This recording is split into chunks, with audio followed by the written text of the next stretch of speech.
Vamos para a nossa última mensagem desse ano sobre o Natal, né? Nossa comemoração natalina aí de 2022. Então vamos fechar com essa mensagem, né? O Natal segundo as Escrituras. Né? O Natal segundo as Escrituras. E nós vamos observar então nessa oportunidade como Deus preparou o Natal. Então pedimos que o Senhor abençoe a sua palavra. Em nome de Jesus, é nossa oração. Amém. Então, nosso texto é Lucas capítulo 2, de 1 a 20. E através dessa observação, como Deus preparou o Natal, nós vamos procurar observar a obra de Deus ali, sua natureza e a sua intenção em relação a seu povo. Relembrando, esse ano nós tivemos 4 domingos, né? E inicialmente a gente viu um texto no Antigo Testamento, profecia de Isaías, sobre seria o anúncio da vinda do Redentor ali. Como os irmãos se recordam, o renovo do Senhor foi o nosso título, em Isaías 53. Mas depois nós partimos para o Novo Testamento, pegamos aqueles textos ali, primeiramente o texto de Lucas,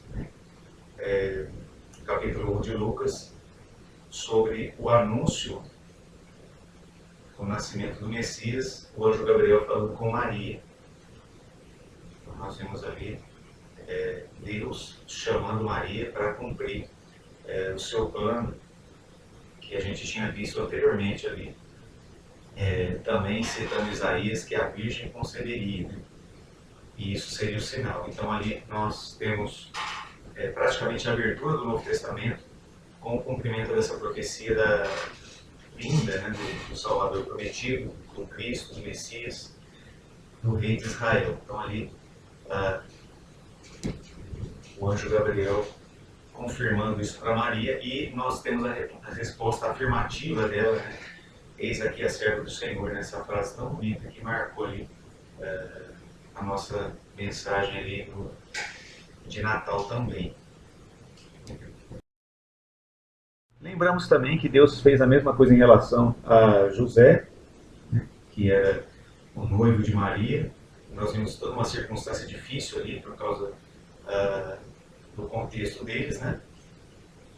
Então, o enviado de Deus ali, provavelmente o mesmo anjo, né, vai falar com ele também, de uma forma diferente, a gente mencionou, né, através de um sonho, mas de maneira precisa ali, dizendo basicamente as mesmas coisas.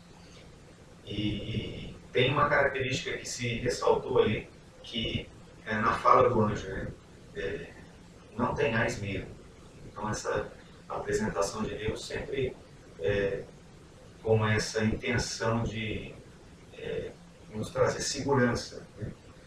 De trocar uma circunstância, um sentimento de medo, de incerteza, pela certeza da soberania de Deus, de que Ele está fazendo a sua obra. E aqui nesse momento especial da vinda do Messias prometido, né? Que também nesses textos se ressaltam que Ele é o governante supremo desse mundo, certo? Então, uma coisa interessante talvez de dizer é que no anúncio do anjo para Maria, nós temos Deus falando o que ele iria fazer, né, estava prestes a fazer, e em relação a José, Deus avisa o que ele já está fazendo, certo? E tanto a resposta de Maria afirmativa para o que estava por vir, quanto a de José afirmativa também em relação ao que estava acontecendo, são indiretamente assim ensino para nós com relação a que nós também devemos acatar e aceitar a soberania do Senhor, aquilo que Ele está fazendo na história. Então a gente aprende isso no Natal, e também isso é útil para a nossa edificação em todos os momentos.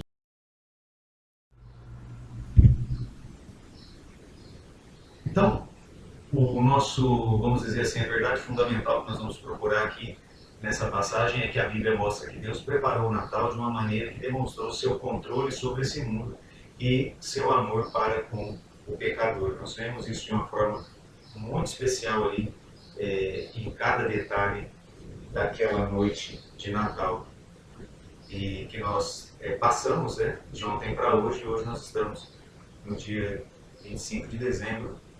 É um dia que se convencionou lembrar desse acontecimento, que é um acontecimento histórico. Então, da mesma maneira que já mencionamos aqui há pouco que Deus veio revelar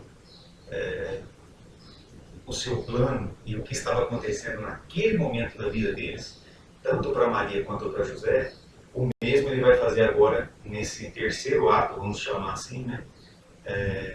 Ele vai anunciar a terceiros, a outras pessoas que não estavam assim diretamente envolvidas na vinda do Messias, tanto quanto Maria e José, mas eles também são testemunhos importantes desse marco histórico da salvação na história humana, que é o nascimento de Jesus. Então nós temos aí a figura dos pastores, que é o que vai tratar o nosso texto em Lucas hoje. Então vamos lá? O primeiro elemento que a gente vai destacar aqui, do que Deus operou naquela noite, que revelou o seu amor ao seu povo, né? O seu amor aos pecadores e aqueles que ele estava atraindo a si, é o glória a Deus nas alturas. Então, nós vamos destacar, esse é o primeiro, são 3 pontos, 3 elementos ali muito importantes que vão, da mesma maneira que essas 2 primeiras mensagens, né, a fala do anjo a Maria e a fala do anjo a José trouxeram, tirar o nosso temor e garantir a nós que Deus tem o controle de todas as coisas. Então começa por essa frase, né? Glória a Deus nas alturas. Né? É das alturas que vem a ordem celestial e vem colocar direção nesse mundo tão confuso. Então vamos ao texto aí, versículo de 1 a 7. E aconteceu naqueles dias que saindo um decreto da parte de César Augusto, para que todo mundo se alistasse. Este primeiro alistamento foi feito sendo Quirino o presidente da Síria. E todos iam alistar-se, cada um à sua própria cidade. E subiu também José da Galiléia, da cidade de Nazaré, a Judéia, a cidade de Davi, chamada Belém, porque era da casa e família de Davi, a fim de alistar-se com Maria, sua esposa, que estava grávida. E aconteceu que, estando eles ali, se cumpriram os dias em que ela havia de dar à luz. E deu à luz a seu filho primogênito, e envolveu-o em panos, e deitou-o numa manjedoura, porque não havia lugar para eles na estalagem. Glória a Deus nas alturas. Esse texto, esse trecho aqui, ele parece trazer uma relação oposta, né? Mas eu tinha mencionado sobre a ordem de Deus trazendo paz, e aqui parece que está tudo em desordem. Mas se a gente olhar de perto, nós podemos observar que essa desordem, ela é da parte vamos dizer assim, da experiência humana. Então, nos dias deles ali, acabou acontecendo esse alistamento. A gente não tem maiores informações aqui, o texto menciona isso, mas um alistamento é uma forma de um censo, né, ou um recenseamento para levantar informações do povo. Ali é um ato do governo romano para organizar os povos que eles dominavam, e o povo de Israel era um povo, nós já mencionamos várias vezes ali, o contexto da vinda de Cristo é um contexto de sofrimento, de nervosismo, de ansiedade, porque eles estavam justamente sob uma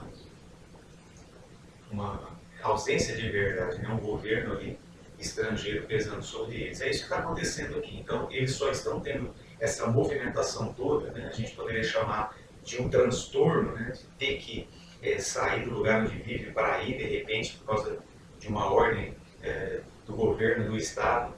E justamente Maria e José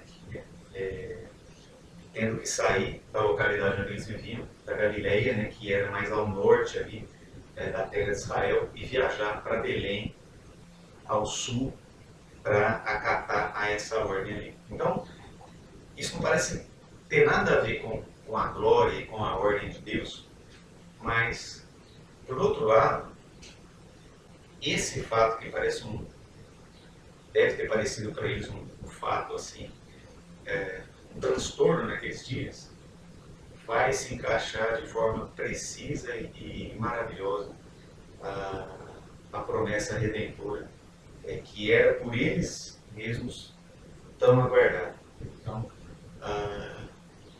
como o texto diz, justamente quando eles estão em Belém, acontece o tempo do nascimento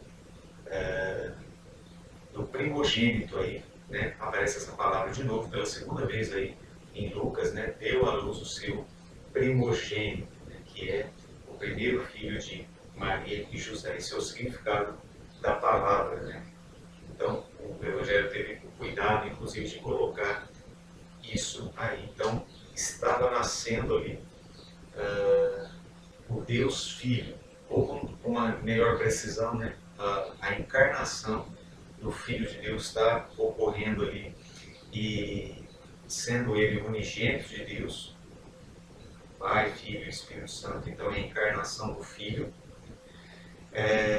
uma família israelita sendo o primogênito deles. Então, aqui quero invocar tudo aquilo que a gente já falou nas mensagens anteriores, do nascimento virginal, né? Esclarecimento disso a Maria e a José também, e o afirmativo deles em relação a isso. Então, por isso, apesar de todo esse pano de fundo aí aparentemente confuso, nós podemos ressaltar o glória a Deus nas alturas, que agora, daqui a pouco, nós vamos observar no texto, mas aqui, mesmo em meio a esse cenário aí, confuso, nós devemos observar que os servos de Deus, que aqui Maria e José, vamos dizer assim, nos representando, e também na sequência os pastores, vão ter esclarecimento do céu sobre o que está se passando, né? E qual o momento da obra de Deus, o que ele está fazendo naquele tempo. Então, eles vão concordar plenamente com esse glória a Deus nas alturas. Deus não esqueceu o seu povo, Deus está agindo e levando a cabo a sua obra redentora.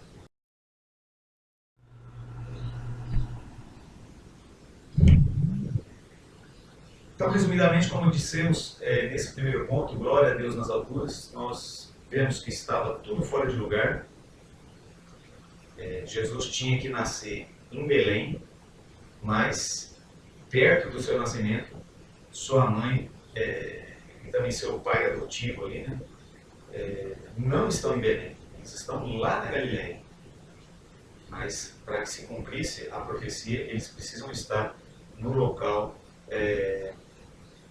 descrito por Deus, né? Então nós temos aí Miqueias 5:2. E tu, Belém Efrata, posto que pequena entre as milhares de Judá, de ti me sairá o que governará em Israel, cujas saídas são desde os tempos antigos, desde os dias da eternidade.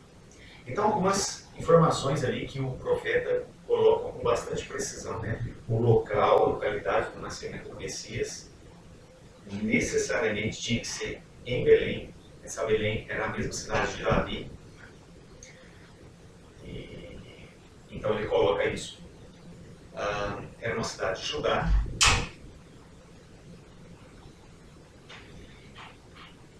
E um ponto também importante que a profecia de Miqueias, se cumprindo aqui em Lucas, coloca, é que a qualidade de Ofir, né?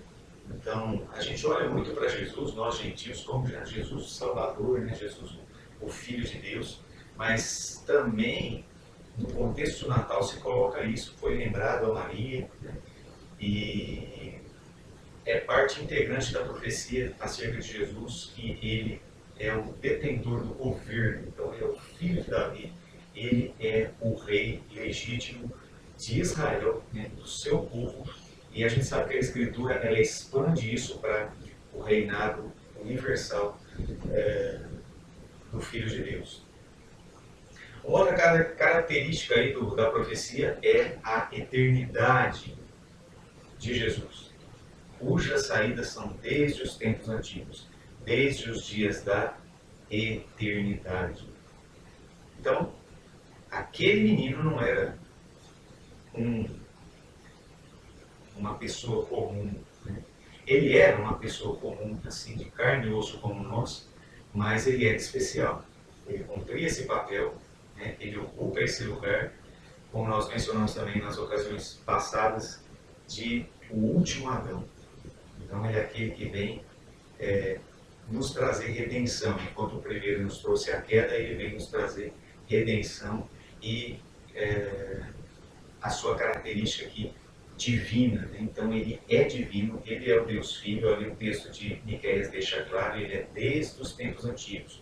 Então é um apontamento em relação à divindade de Jesus, né? Sua eternidade, o texto ali deixa bem claro. Então quem é ele? Ele é realmente a segunda pessoa da Trindade, né? O Filho ali encarnado. Então isso é o Natal, isso é o nascimento do Redentor. E Deus então coloca tudo no lugar certo. A gente consegue observar isso sendo demonstrado na história.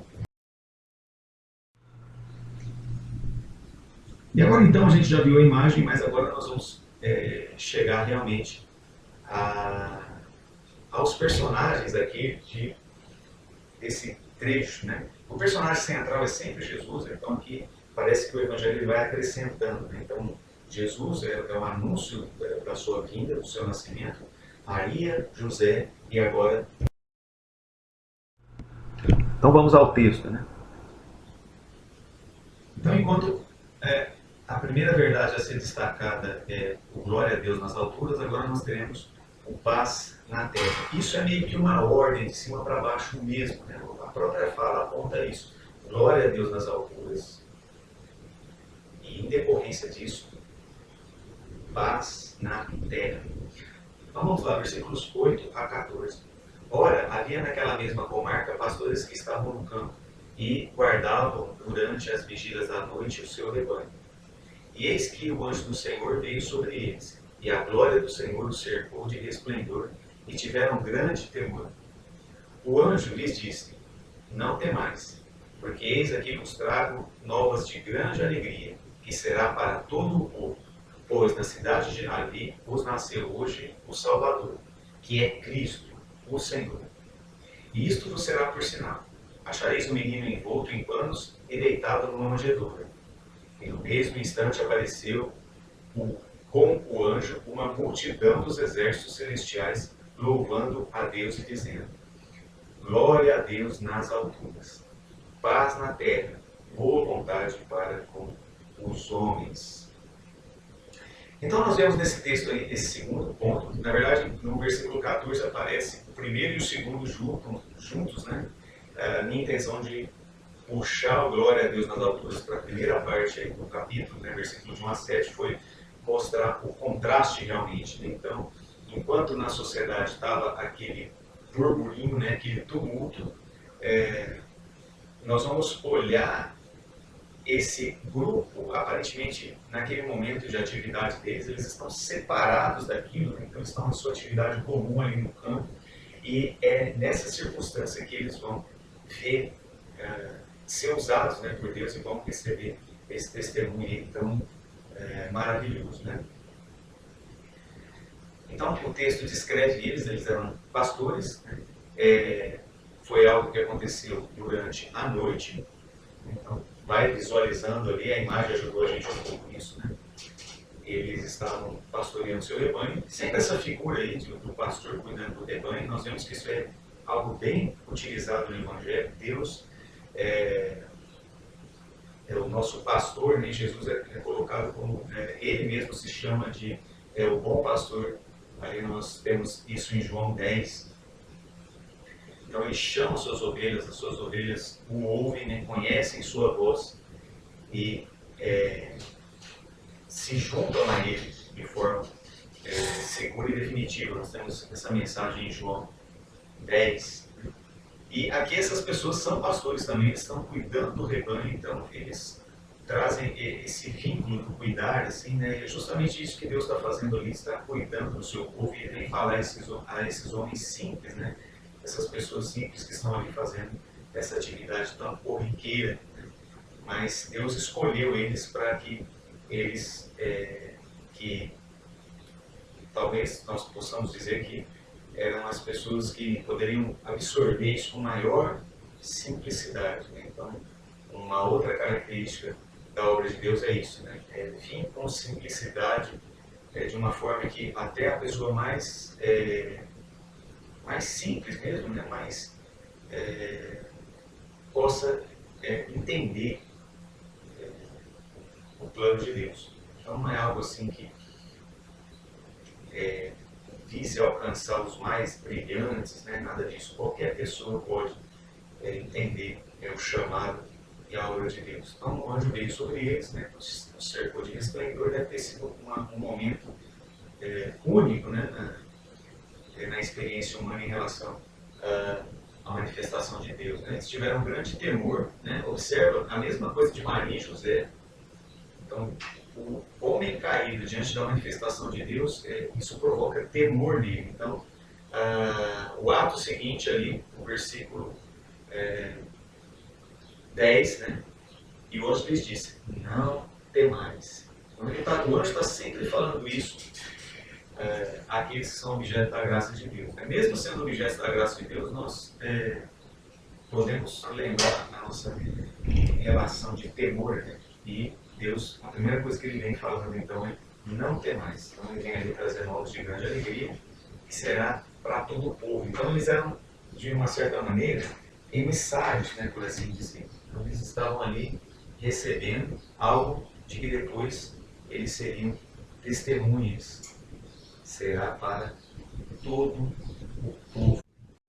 Então aparece aqui esse contraste bem interessante, né? Do lado humano, o temor, e Deus trazendo alegria, né? Que será para todo o povo. Então Deus faz essa troca bendita, né? Tirar o nosso temor e encher o nosso coração de alegria. O motivo para isso era que hoje estava nascendo o Salvador. Então, pois na cidade de Davi nasceu hoje o Salvador, que é Cristo o Senhor. Uma identificação também precisa, casando com a profecia do Antigo Testamento, aquilo que eles cresceram ouvindo, certo? Então, nós temos o dia em que isso aconteceu. Hoje, né, Jesus nasceu. Quem é Ele? Então, aqui nós, aquilo que eu falei há pouco, né, então, essa identidade de Jesus como Salvador, é assim que nós o conhecemos de forma mais natural. E nós devemos aliar isso a mensagem de que ele é rei, né? A verdade de que ele é o rei. Ele é também o autor da criação. Ele é o Cristo, né? Ele é o Senhor. Certo?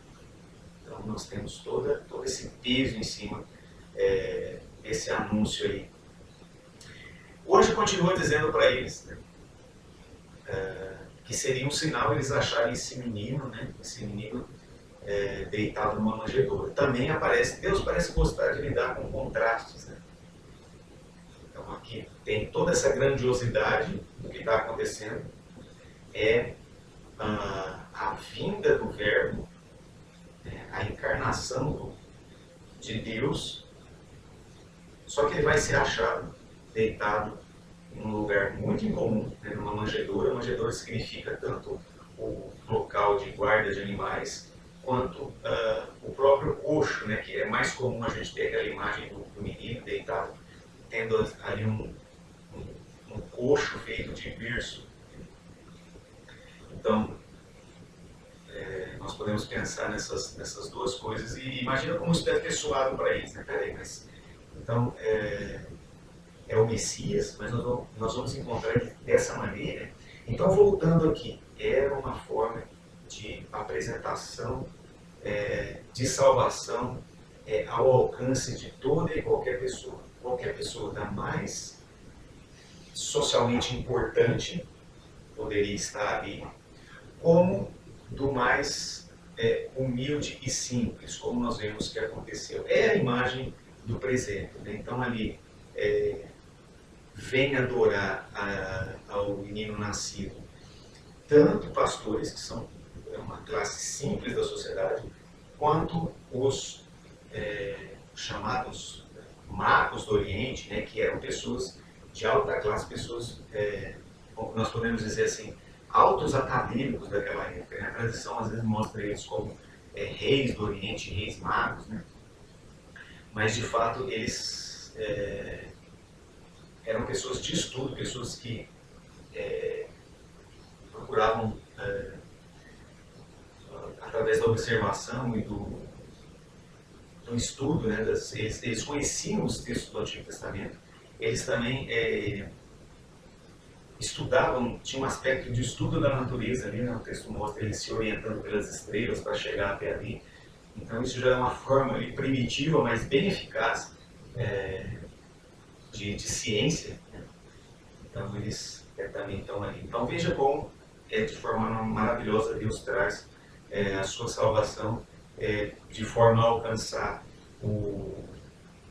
a mente mais aplicada, né, ao conhecimento humano, como a mente mais simples, né, dedicada a coisas básicas ali. Então nós temos os estudiosos, nós temos também os pastores na cena de adoração ao menino Deus. Né? Complementando a cena ali, então, primeiramente é um anjo que vem e traz esse anúncio, e na sequência eles nem ainda se recuperaram daquela visão do anjo inicial, né? E já vem um coro celestial ali, então vem uma multidão de anjos, o texto quer passar essa impressão mesmo de que é um número absurdamente grande, formando esse coral, né? E esse sim a gente pode dizer um coral divinal, né? Que vem do céu ali trazer. Esse último verso é o versículo 14, glória a Deus nas alturas, paz na terra, boa vontade para com os homens. Então esse era o cântico que eles cantaram, né? O hino que eles cantaram no céu naquela noite. Imagina quanto isso deve ter sido maravilhoso. E se isso pode ou não trazer paz à terra. Isso aqui é uma cena, gente, que poderia, se fosse o propósito de Deus, manifestar ela naquele momento de forma universal, né? Todas as pessoas em todos os lugares pudessem ver. Imagina qual seria o impacto. Estou só fazendo aqui uma imaginação, né? Porque de fato não é esse o propósito na primeira vinda de Jesus.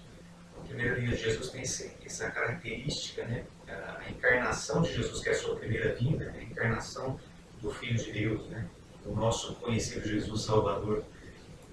Ela tem essa característica particular na sua primeira vinda, mas nós aguardamos uma vinda seguinte, né, onde ele vai vir aí sim de forma universal e trazer paz na terra. Mas, dentro da obra redentora, a paz na terra já está, vamos dizer assim, estabelecida através da sua primeira vinda. Está assim cravada nessa terra aqui. Assim como a cruz foi cravada e o Filho de Deus deu a vida por nós nela. Esse é o alicerce do paz na terra. Nascimento, vida, morte e ressurreição de Jesus Cristo. E aqui no Natal, especialmente, nós tratamos do nascimento. Glória a Deus nas alturas, paz na terra. E aí nós vamos para o nosso terceiro ponto, que é a terceira fala aqui, né, do verso cantado ali pelos anjos naquela noite. Boa vontade para com os homens. Antes, resumindo o que nós acabamos de falar, os anjos deram anúncio aos pastores, né? Nós ressaltamos que, de partida aí, isso trouxe um temor a eles, né? Uma ausência de entendimento sobre o que estava acontecendo. O que é isso, né? O que está acontecendo isso aí? Mas logo em seguida, não temais, porque eis aqui vos trago novos de grande alegria, que será para todo o povo. No momento seguinte, nós observamos deles, eles deixam de ser pessoas espantadas, né, com temor, para ser pessoas de ação, que vão partir imediatamente para confirmar aquilo que eles tinham acabado de receber de Deus. Né? Isso é também algo de lição, de ensino para nós. E nós temos que Deus queria dar um sinal aos homens. Né? Então, aquilo que nós mencionamos também, a grandiosidade da encarnação do Deus Filho, de uma forma humilde e acessível, algo que é realmente para os homens confessarem que Deus é único. Quem poderia fazer algo dessa maneira?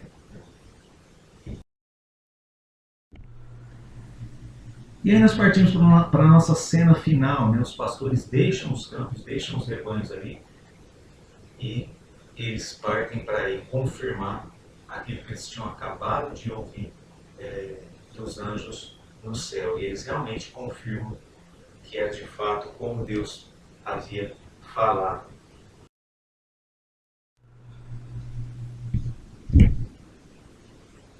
E aí nós temos os versos finais, né, de 15 a 20. Vamos lá? Aqui nós vamos tratar da boa vontade para com os homens. Então, nós temos ali naquela cena uma demonstração do favor de Deus em relação à humanidade caída que precisa ser redimida, né? A Deus reunindo o seu povo. E aconteceu que assentando-se eles, e aconteceu que, ausentando-se deles os anjos para o céu, disseram os pastores uns aos outros: vamos, pois, até Belém, e vejamos isso que aconteceu, e que o Senhor nos fez saber. E foram apressadamente e acharam Maria e José e o menino deitado na manjedoura. E vendo, divulgaram a palavra que acerca do menino lhes fora dita. E todos os que a ouviram se maravilharam do que os pastores diziam. Mas Maria guardava todas essas coisas, conferindo-as em seu coração. E voltaram os pastores glorificando e louvando a Deus por tudo o que tinham ouvido e visto, como lhes havia sido dito. Então concluímos aí, ao menos a leitura, né, do nosso texto, e vamos agora encaixar essa parte final, né, a boa vontade de Deus para com os homens. Já falamos bastante ali da questão da acessibilidade, né, como foi algo livre ali,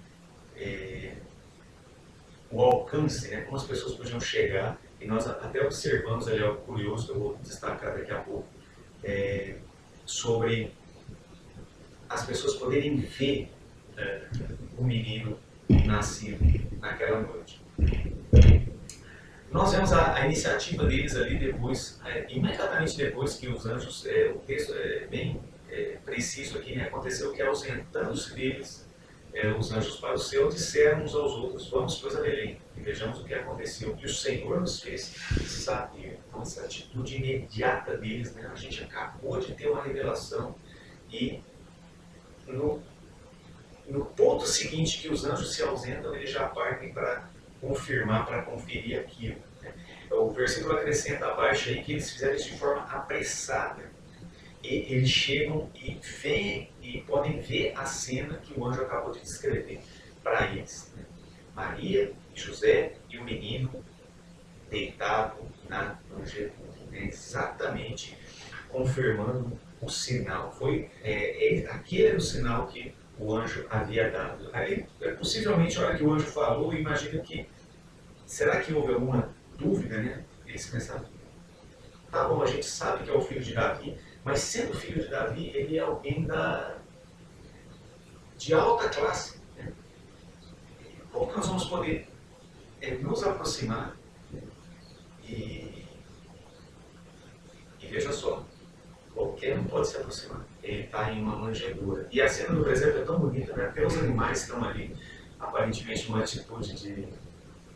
a gente não tem essa imagem aqui, mas de adoração também. Né? Então, isso aparece de forma tão bela nascendo do Natal, né? E vendo divulgar a palavra acerca do menino que lhes fora dita. Então, o que acontece aqui? Uma coisa, né, que desperta uma curiosidade em nós, essa presença de pessoas ali, né, que podem ter testemunhado, né, do nascimento do Filho de Deus. Então, os pastores chegam contando para eles. Maria e José já sabiam de tudo que precisavam saber. Mas, imagina, eles explicando para pessoas que estavam observando aquela criança nascendo de forma incomum. Será que havia algum sentimento ali despertado, né, em olhar para aquele menino e aquele menino ser Deus?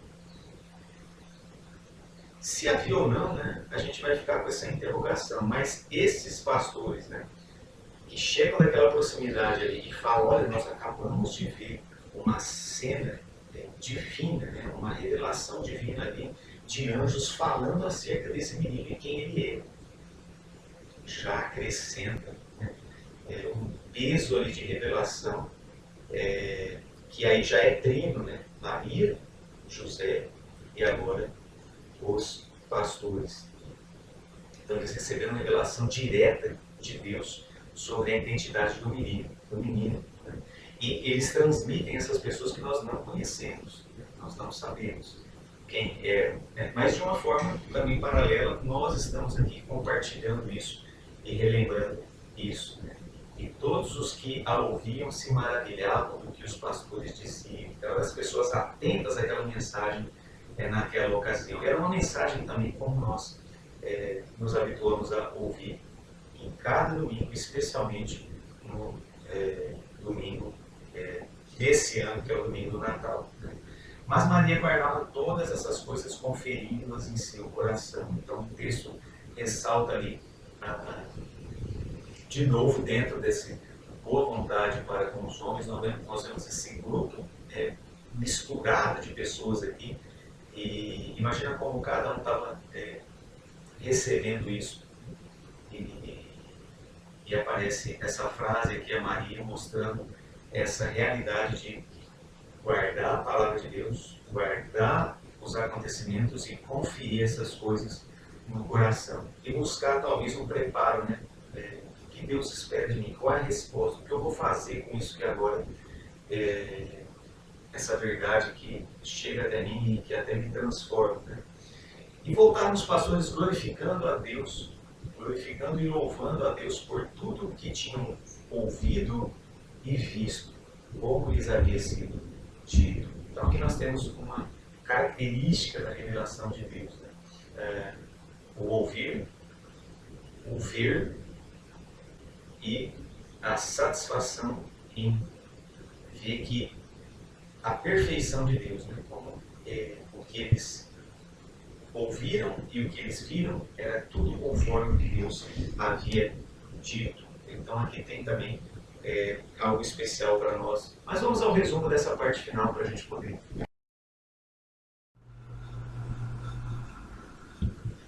Então, boa vontade para com os homens. O anúncio do anjo foi confirmado, do anjo, dos anjos também, né? Foi confirmado. A boa vontade de Deus para com os homens. Deus quer salvar. O pecador separado, distante de Deus, ele não tem meios de alcançar Deus. Então a obra de Deus se revela ao contrário. É Deus quem vem nos alcançar. E nós precisamos ter a atitude tal qual dessas pessoas da cena de Natal. Maria, o eis-me aqui, a serva do Senhor. José, que sequer falou nada, mas a sua atitude foi de completa entrega, né? Ele foi um pai, né? Um marido para Maria e um pai adotivo para Jesus, fazendo tudo o que se esperava, né? Ele fez toda a guarda, tanto da mãe quanto do filho ali, de forma irretocável.